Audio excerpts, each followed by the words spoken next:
You know what you're listening to? Is that a trick question? It's the I Still Love This Game podcast with your host, Matthew Damian. He's an idiot. Don't listen to this. He's an idiot. So I just finished up watching the Kobe Memorial. And I wanted to give my thoughts on it, but there wasn't a whole lot for me to actually say. I thought it was very well done, obviously, very tasteful. It was a beautiful ceremony, and but don't wait and listen for somebody else to give their feedback on it. I think it's something that you guys need to. If you were expecting me to give my opinions on it, you'll probably be a little bit disappointed. I think what you should do is just watch it for yourself. It goes for an hour and a half. You'll find it on YouTube. You'll find it wherever. It was very nicely done. But what I will play at the end of this episode is actually Jordan's speech. That was incredible. Now, full disclosure, obviously I've received an email from Jordan personally, and that was obviously there's some bias there, but at the end of the day, what Jordan said was his speech was very, very touching, and it's not surprising if you've followed basketball closely to realize that the connection between Jordan and Kobe went beyond purely a competitive spirit. There was a lot of respect there, and obviously that stemmed from just the conversations they had on the court. Kobe as an 18-year-old in his second year. Shaq being injured, Pippen being injured. Kobe wasn't even a starter. And Kobe went right at Jordan. Jordan went right back at him. And despite that, one of the iconic moments of not just Kobe's career, but also Jordan's career. Jordan's the king of the world at that stage, at least the basketball world. Five-time champion at that stage, going for his sixth in his final season. And Kobe asked him during a foul shot, so those two weren't even lined up on the block. They weren't for the rebound. They were out on the in the backcourt, and Kobe asked him for some advice. And later out it was basketball-related advice, and Jordan gave it to him. So that right there shows you the respect between those two. So what I'll do is at the end of it, I'll throw in the audio of Jordan's speech. But I highly encourage everybody, make an hour and a half out of time out of your day. Or your week or whatever. It's not going anywhere. And watch the whole thing.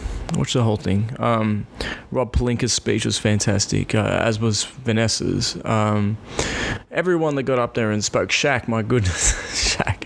Shaq, I love that guy to death. But Shaq, and you know what? That's got me thinking, especially when I was seeing that footage, because in the background they were showing footage of Kobe and Jordan talking during the 2003 All-Star game, which was really the farewell for Jordan. Jordan really didn't have a farewell tour.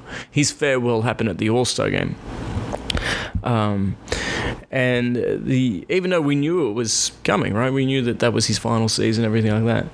But it got me thinking, how close were we to seeing Jordan and Kobe actually play together?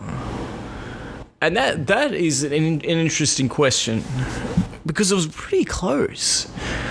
Because you think about it, like, for things to line up, like you talk about these hypotheticals and all these things, like, how close were we to get it? And yeah, you've got like maybe one or two roadblocks. There aren't a whole lot of roadblocks for a Jordan and Kobe tandem to have happened. And so let's go back a little bit. Let's talk a little bit about how close what we would have seen as well, but how close it actually was.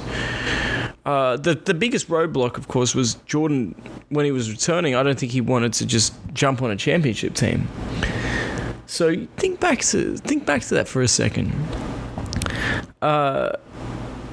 Jordan obviously had that itch to scratch.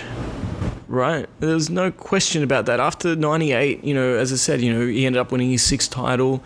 He won his 5th league MVP at the age of 35. Had a great playoff run, as he always did. It wasn't even a conversation for him being the best player in the world. It wasn't even a conversation for him being the best player of all time. It still isn't, by the way, despite what people want to, how they want to re-engineer things. But what we could have seen is before Jordan came back in 2001. Because Jordan obviously had part ownership of the Wizards, and that was a big reason why he ended up playing for the Wizards. But had he not done that, had he decided that he wanted to return, Kobe and him were close prior to that. Jordan in his eulogy speech was actually saying that in late 99, so the early part of the 99-2000 season, Phil Jackson asked for him to come in and speak to Kobe. And they were already friends. So would it have been outside the realm of the possibility when you consider the connection that Jordan had with Kobe, the connection that he had with Shaq as well? He had a respect for Shaq too. Look back at some footage of the 96 All-Star game and you'll see that. And then, of course, the connection with Phil Jackson and his entire staff, most notably Tex Winter. How far-fetched would it have been if Jordan had gone and played for the Lakers? Now, it was never going to happen because the Lakers, keep in mind, they just went 15-1. This might have been the best team of all time. I have them second all time, only to the 96 Bulls, as the greatest team of all time. So you add Jordan, granted he's 38, 39 years of age, nearly 39, but he's 38 years of age, joining them. And you simply play Jordan at the small forward. Rick Fox goes to the bench. Rick Fox was okay with that, by the way, too, because keep in mind, during their first championship, Rick Fox was coming off the bench behind Glenn Rice, and Rick Fox played at North Carolina too, so I'm sure he has no problems coming off the bench. You have Robert Horry playing the 4. You have Derek Fisher playing the point guard. Of course, you have Shaq up front. That is a hell of a situation. And Jordan only played for the league minimum anyway, so you don't even have to worry about the salary cap situation there. And it's just crazy to think about. And you might be thinking, well, that would never have worked with Jordan and Kobe because they were too competitive. I don't think that was the case because there was talks. And what actually fell through was Jordan and Abe Pollin, who was the former owner of the Washington Wizards and also the Washington Bullets for a period of time. When Jordan returned after he finished playing basketball, because he had to sell his, he had to not sell it but invest into other things. He had to trade off his investment into the Wizards so he could actually come back and play because it was against league rules for an owner to be a player as well.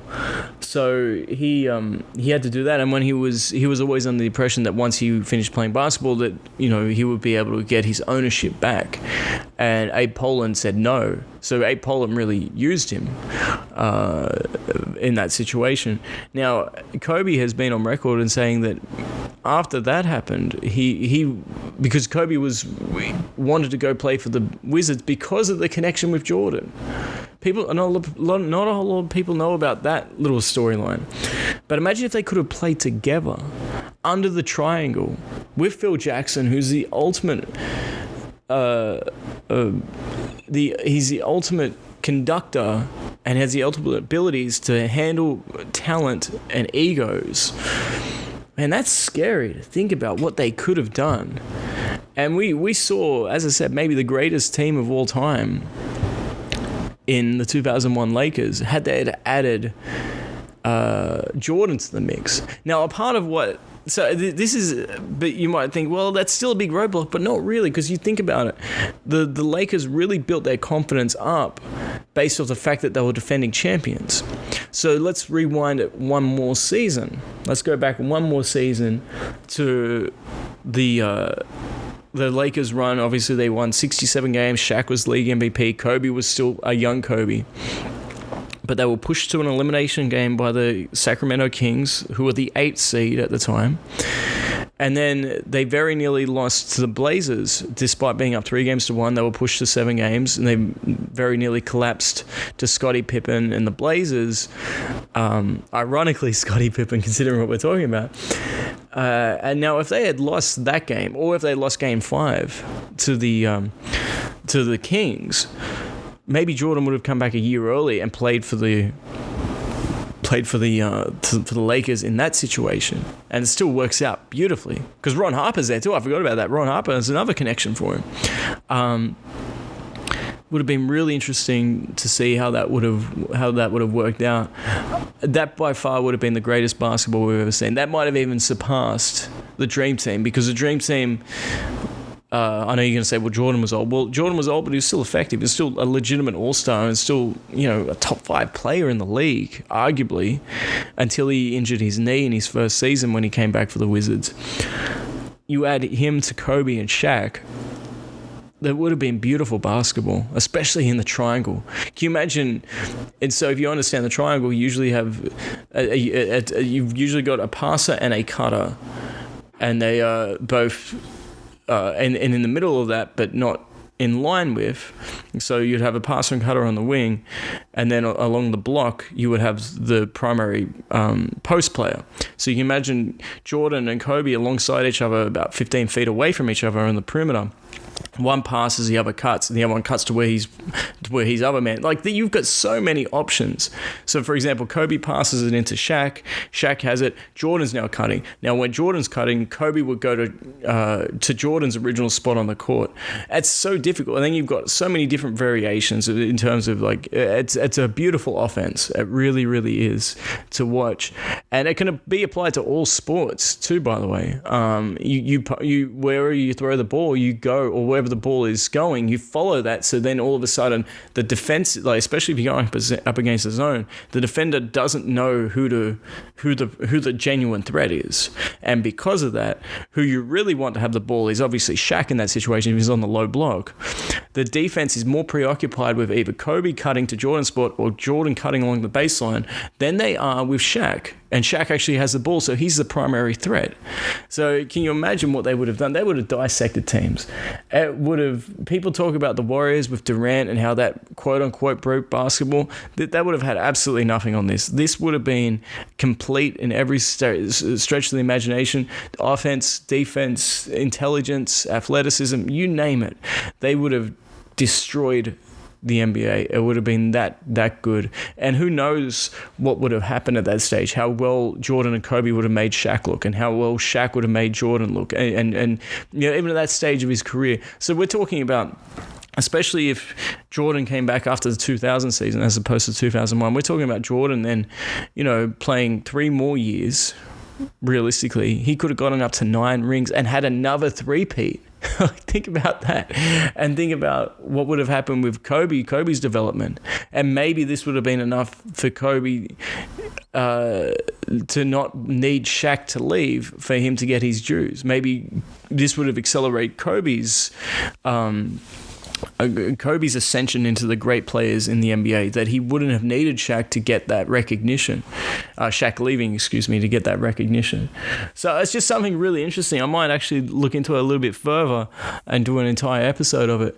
But there were a few things I did want to mention, which I probably should have said earlier, to be honest with you. But the thing about Kobe, and obviously a lot of people are still grieving with it, there are a few things that we can take and look at it and smile about. And the first thing is how happy he seemed. And people think of that as being heartbreaking. It was definitely added to the shock of it, but don't view it as being heartbreaking. View this as a positive. And it would have been a lot more of a tragic situation if Kobe was unhappy. If for those that know me personally understand exactly what I'm talking about with that. The other side of it too is, I hate talking about the crash, but a lot more evidence has come out from the crash that it was very quick in what happened. And one of my biggest fears, one of the most upsetting parts of it was, wondering if it was going to be, if it was like a tailspin or something like that was happening, and they would have felt it for 90 seconds or whatever, of just knowing that there's nothing you can do and you're about to die, and then he's there with his daughter and other people and their families are in there knowing that those are the last seconds and you're helpless in that situation. That does not appear to be the case, and especially when you consider that, if you've been in a chopper before, I've never been in a helicopter like that, but I've been in a helicopter before, but that seemed like, a private helicopter. So you've got all areas outside of where the pilot is. It's kind of like an entertainment area, like where you just relax. So they probably didn't even see it coming, which is actually a good thing. That's a very good thing when you think about it, because their last seconds would not have been that of fear. And there is one thing that Vanessa Bryant said, and she said, and this actually helped me a lot. So it's funny to think about that, what she's going through and what she's been through and what she will continue to go through for the rest of her life. And yet here she was as a very strong person up there, giving strength to other people, when she was saying that, they had to go together. They wouldn't have survived without each other.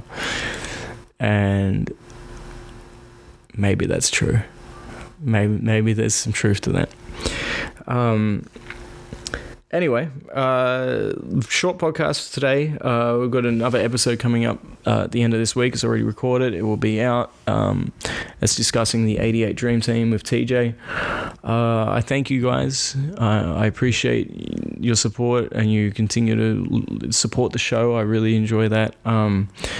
And I'm back in, doing podcasts. I haven't gone away just because of this was not a situation where I could just jump in and, I am back. I am back doing these episodes. I enjoy doing them.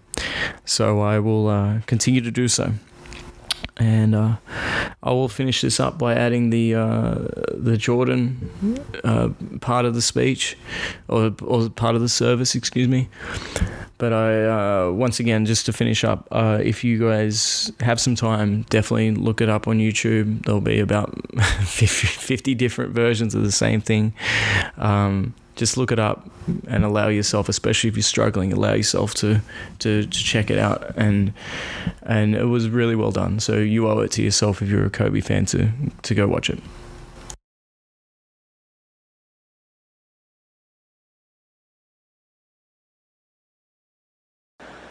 In 1996, our next speaker faced an 18-year-old Kobe Bryant on the court for the first time. Midway through the game, while playing, Kobe asked him for tips on his jump shot. Kobe scored 33 points that game against his boyhood idol. Michael scored 36 and won the game too. Please welcome Michael Jordan.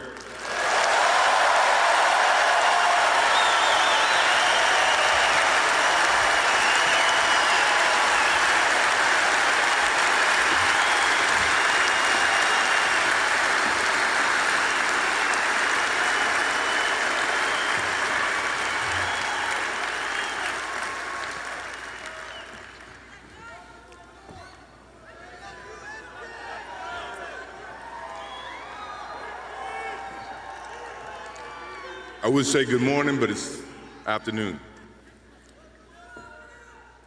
I'm grateful to Vanessa and the Bryant family for the opportunity to speak today.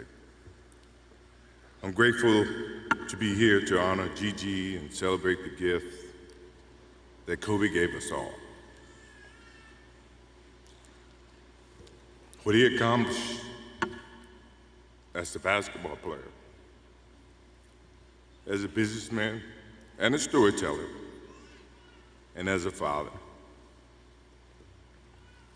In the game of basketball, in life, as a parent, Kobe left nothing in the tank. He left it all on the floor.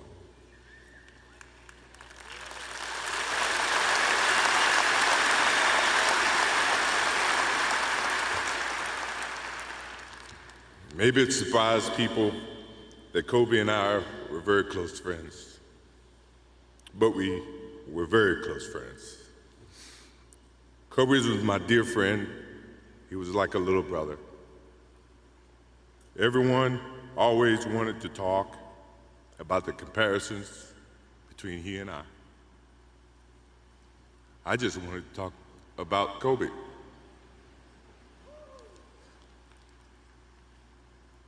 You know, all of us have brothers and sisters, little brothers, little sisters who, for whatever reason, always tend to get in your stuff, your closet, your shoes, everything. It was a nuisance, if I can say that word.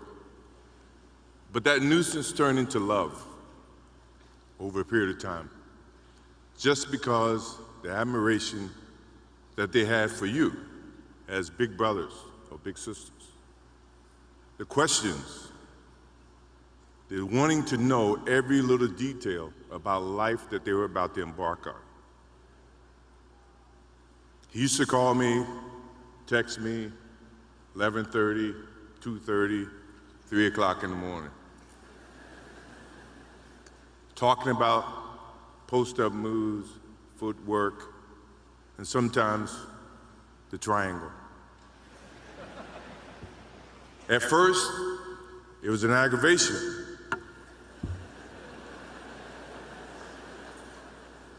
But then it turned into a certain passion. This kid had passion like you would never know. And it's an amazing thing about passion. If you love something, if you have a strong passion for something, you would go to the extreme to try to understand or try to get it. Either ice cream, Cokes, hamburgers, whatever you have a love for. If you have to walk, you would go get it. If you have to beg someone, you would go get it. What Kobe Bryant was to me was the inspiration that someone truly cared about the way I played the game or the way that he wanted to play the game. He wanted to be the best basketball player that he could be. And as I got to know him, I wanted to be the best big brother that I could be.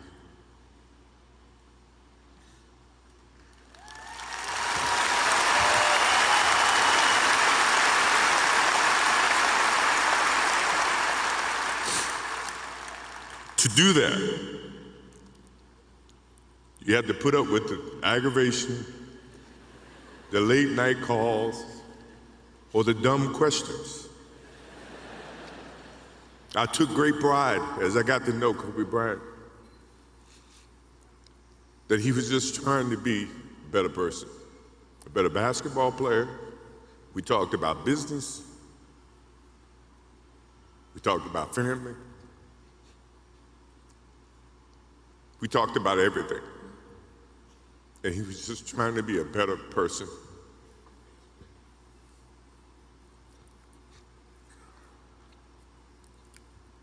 Now he's got me. I'll have to look at another crime meme for the next.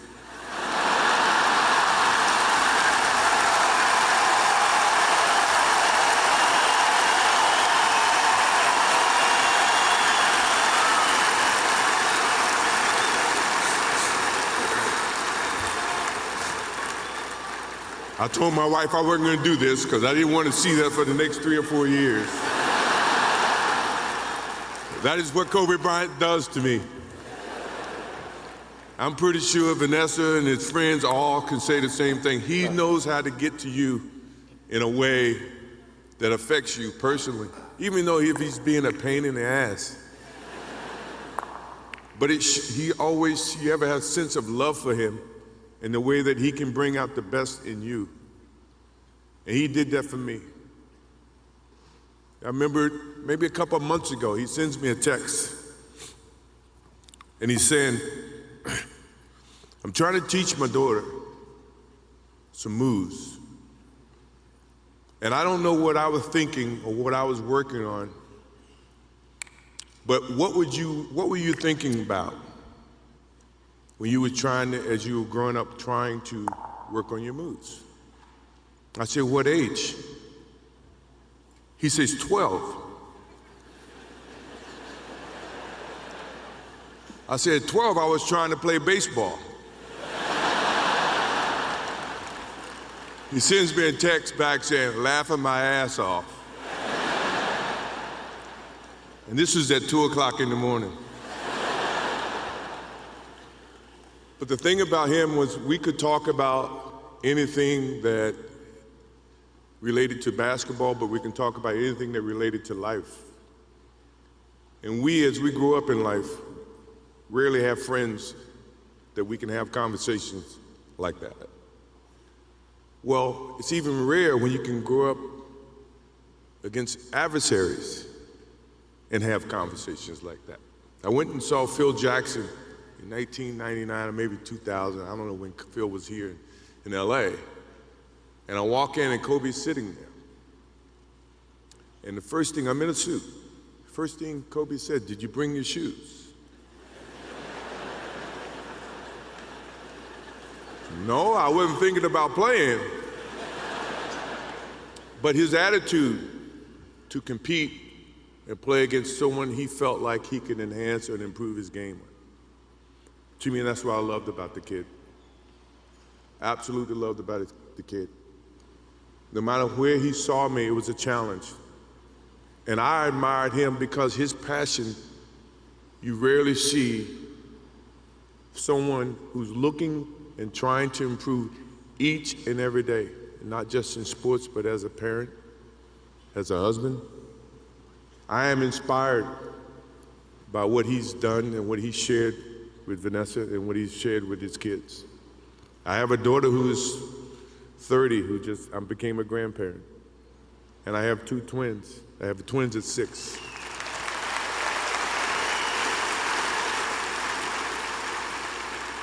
I can't wait to get home to become a girl dad and to hug them and to see the love and the smiles that they bring to us as parents. He taught me that just by looking at this tonight, looking at how he responded and reacted with the people that he actually loved. These are the things that we will continue to learn from Kobe Bryant. To Vanessa, Natalia, Bianca, Capri, my wife and I will keep you close in our hearts and our prayers. We will always be here for you, always. I also want to offer our condolences and support to all the families affected by this enormous tragedy. Kobe gave every last ounce of himself to whatever he was doing. After basketball, he showed a creative side to himself that I didn't think any of us knew he had. In retirement, he seemed so happy. He found new passions, and he continued to give back as a coach in his community. More importantly, he was an amazing dad, amazing husband, who dedicated himself to his family and who loved his daughters with all his heart. Kobe never left anything on the court. And I think that's what he would want for us to do. No one knows how much time we have. That's why we must live in the moment. We must enjoy the moment. We must reach and see and spend as much time as we can with our families and friends and the people that we absolutely love. To live in the moment means to enjoy each and every one that we come in contact with. When Kobe Bryant died, a piece of me died. And as I look in this arena and across the globe, a piece of you died, or else you wouldn't be here. Those are the memories that we have to live with and we learn from. I promise you, from this day forward, I will live with the memories of knowing that I had a little brother that I tried to help in every way I could. Please rest in peace, little brother.